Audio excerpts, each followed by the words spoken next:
What's up, everybody, and welcome to ITG Daily, the show that brings you the hottest in gaming news. I'm Drew Bosley. You can find me on Twitter at ArtisticGamer28, and that's the one, the only. It's Scott Savage. You can find him on Twitter at Savage. Scott, happy Elden Ring review day. That's right. Well, if you wanted to get news outside of our source, well, don't try Twitter. It's full of Elden Ring. That's all about you'll see now. Absolutely. Our Elden Ring review is up. You can find it over on YouTube at Inside the Game Official, as well as InsideTheGame.ca. Don't forget, we also have on April 2nd is the Main Mission Covenant House charity stream. You can head over to mainmission.ca, join, sign up, be a part of a great cause. Scott, everybody can be joining us live right now over on twitch.tv/theofficial ITG. But if they can't join us live, hit us up later. InsideTheGame.ca podcast services and TV streaming networks around the globe. Are you ready to talk about what's going on today? Because Call of Duty will be taking a break for the first time in over 20 years. Twitch incorporates Amazon Luna to their playlist, and Assassin's Creed Valhalla is the biggest game in franchise history. Oh man. Holy. It is massive. I suspected that one, but Well, yeah. Well, it's nonstop, right? Honestly, it just keeps going. But let's get into Call of Duty. There will be no Call of Duty in 2023. Annual release streak of 20 years will end. Let's go some David Carcasale over at PSU. A brand new Call of Duty game has released annually ever since Call of Duty 2. Scott, it's been that long. I can't believe that I knew they were, doing a yearly thing, but I didn't realize it went all the way back. And if I try and think on that, so there was Call of Duty 2, and then there's 2 Big Red 1, and then there's Call of Duty 3, 4, World at War, which is 5, and then we go to Black Ops. It just keeps straight, man. Modern Warfare 3, Modern Warfare 2. There's literally 20 of these games in the last 20 years. That's insane. That is nuts. That's just always how it's been, and maybe that could have continued for a while longer. Not anymore, though, as Call of Duty Vanguard seemed to be the straw that broke the Call of Duty's back. For the first time in 20 years, Call of Duty will not be an annual release. While this year's Call of Duty Modern Warfare 2 is still on track to release, its 2023's game has been delayed. There won't be another new Call of Duty game for 2 years after the release of this upcoming one. Scott, you and I have been talking about how Call of Duty needs a break forever, dude. I think that's the biggest thing. We kind of waited. When will that Call of Duty fatigue set in? Dude, Call of Duty is one of the biggest, if not the biggest IP around. And it just is a juggernaut that keeps on going and expanding. And more people play it on a daily basis, on a weekly basis. It's one of those games you kind of go, like there's certain players that just, that's all they play is Call of Duty, right? They just want to jump in, shoot up a couple things, and then take off. But Call of Duty finally taking a break. I feel like Vanguard wasn't super well received in terms of massive fan appeal, and the online is just kind of different and a little bit weird. So I got into it, didn't really enjoy it, and got out. I still play Cold War, so there's always kind of a Call of Duty for everybody out there already. But I wonder what the follow up will be. We have Modern Warfare 2 coming in. I think that's a great idea because Modern Warfare 1, 2018 was it? 2019. That game was awesome. Yeah. And to see that continue is great, but what are they going to do on the Black Ops side of things? Man. Is that going to be the next release? Are they going to skip that one entirely? I hope not. And if they go into a Black Ops one, what is that going to look like? Are they going to try to do the near future thing again? Yeah. Dude, Black Ops has always been one of my favorite standouts in the series.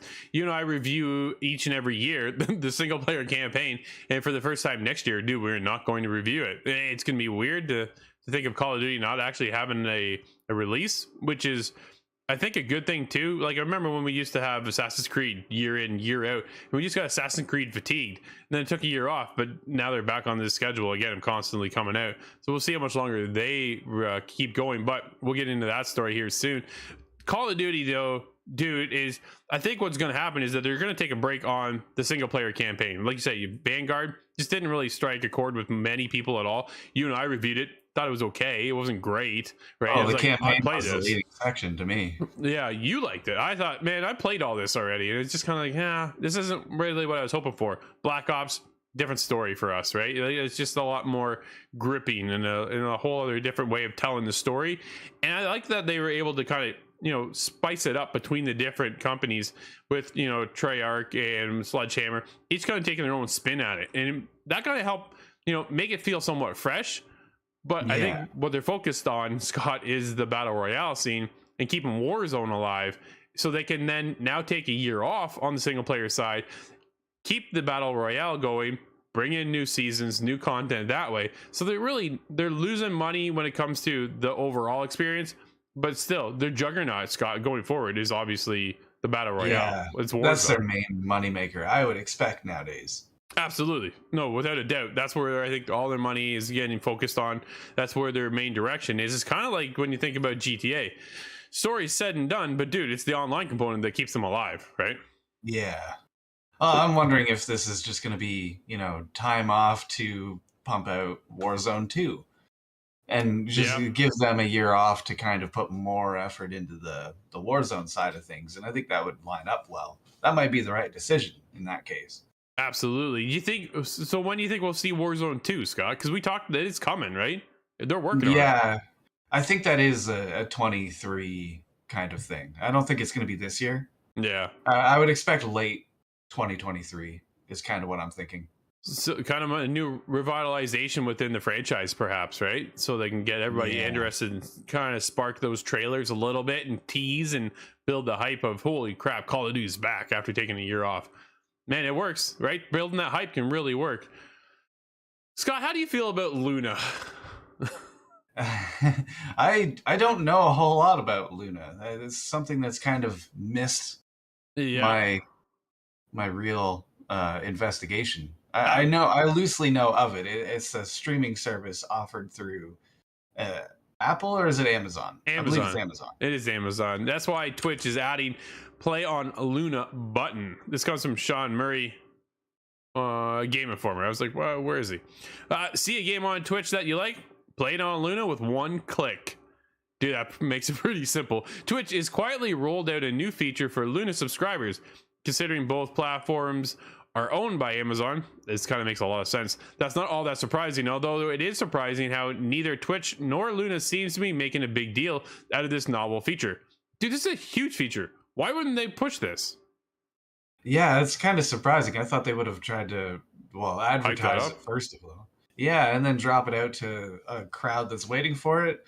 And it kind of makes me a little bit suspicious, though. Is there some is there issues, bugs with it that hasn't been sorted out yet? Maybe server capacity? Maybe. Twitch now sports a play on Luna button for games that are spotted on Amazon's game streaming platform.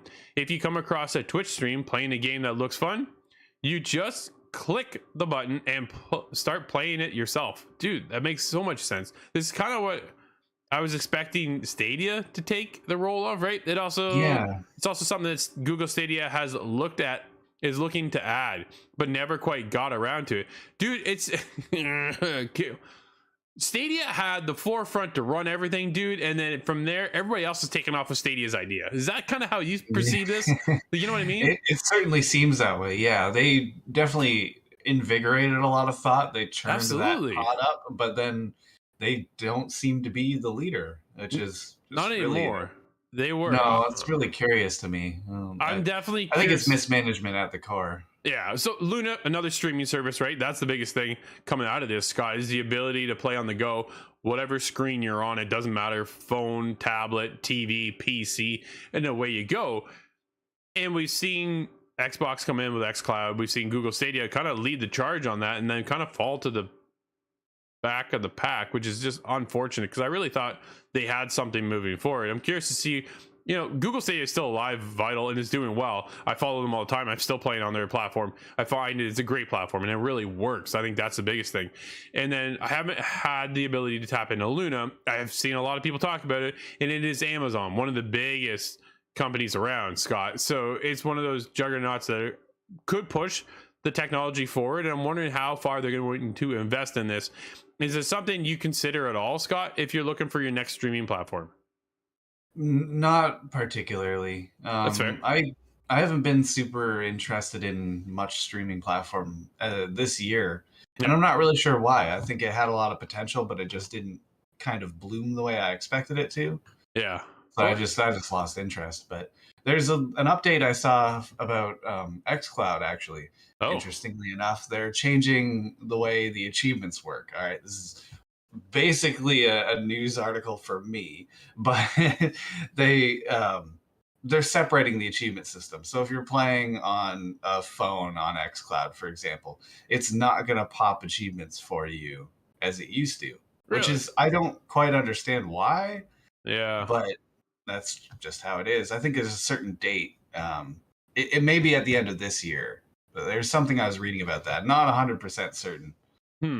I don't know. I think they obviously have something here that can lead the charge. Twitch is always looking to innovate, and if they can incorporate both platforms, they stand a chance of, well, dude, they already own this whole streaming platform, let's be honest.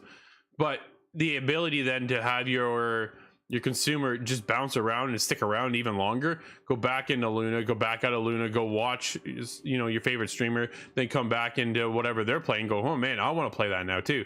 And just a click of a button and away you go.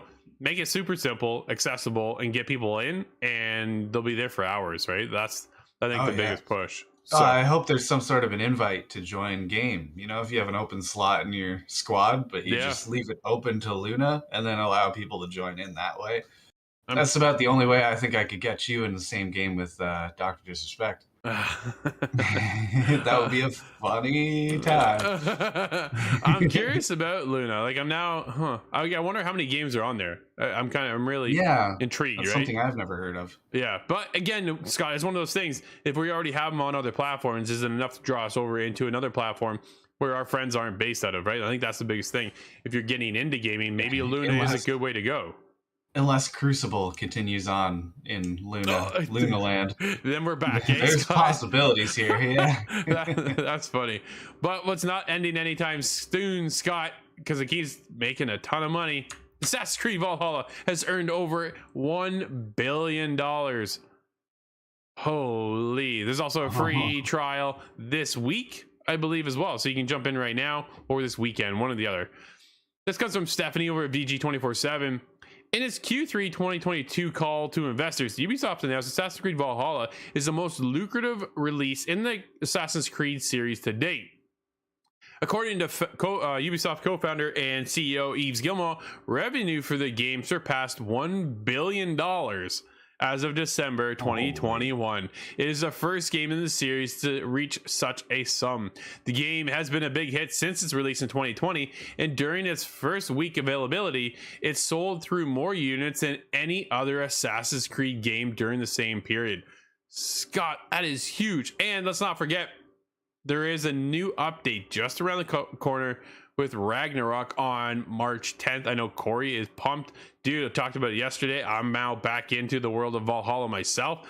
Again, playing last night. Dude, I'm having a lot of fun. It's not the Assassin's Creed of yesteryear, as I refer to it, but it's definitely a new form of Assassin's Creed, and I'm really enjoying my time. Definitely want to jump into the new update too.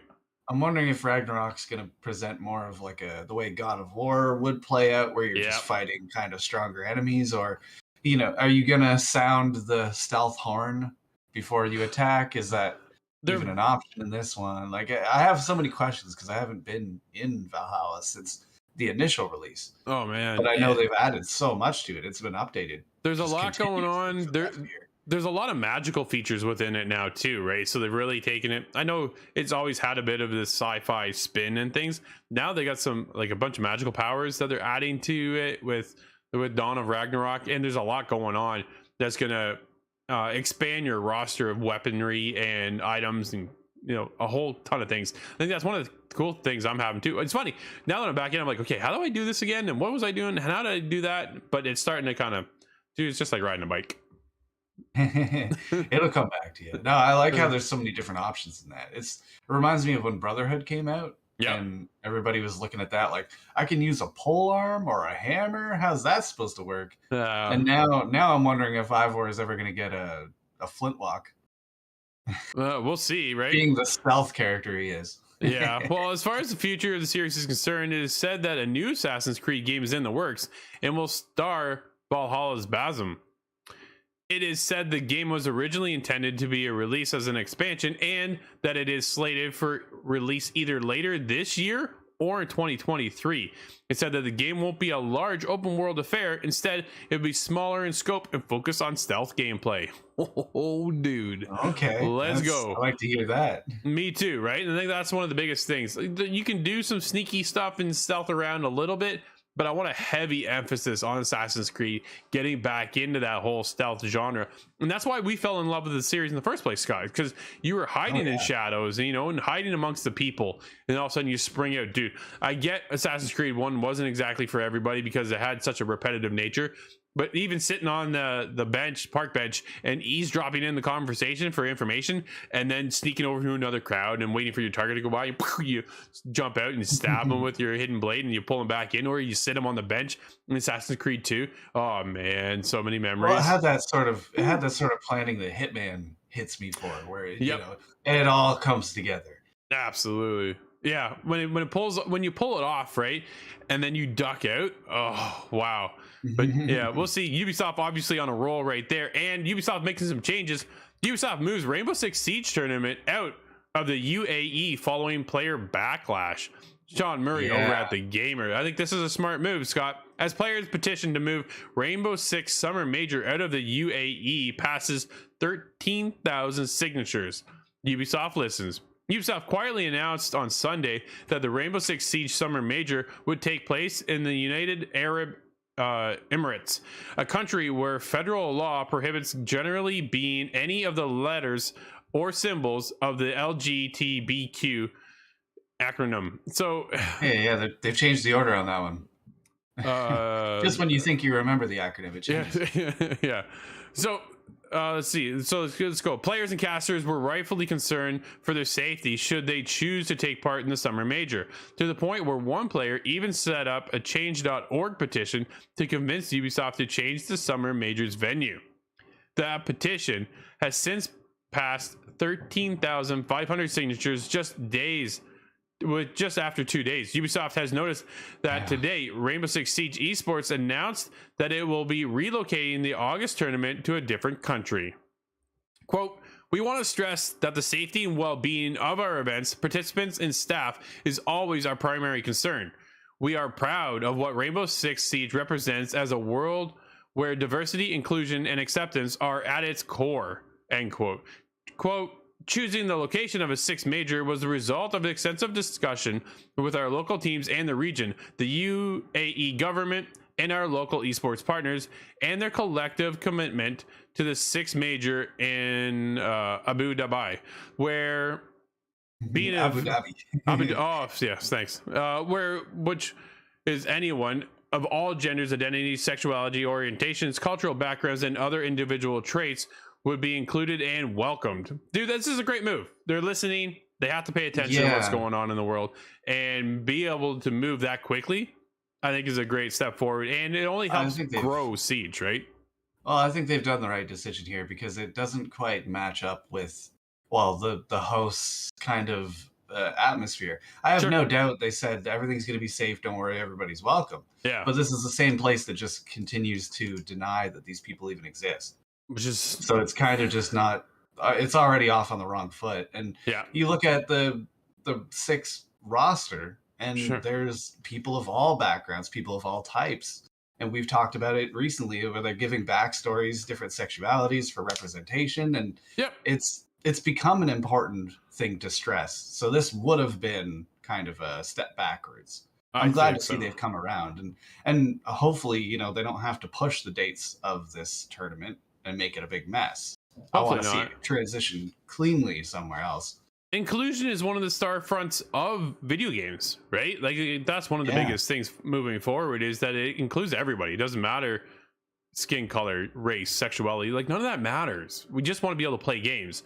And if to do that at competitive level and get into situations that are just uncomfortable, just shouldn't happen, right? So good on Ubisoft making the move, getting out of that way, get it into a better space, and allowing them to continue on. Because, dude, the Ubisoft and the Rainbow Six Esports League and the tournaments they put on are incredible. And that high caliber of gameplay is a whole other level that I will never feat.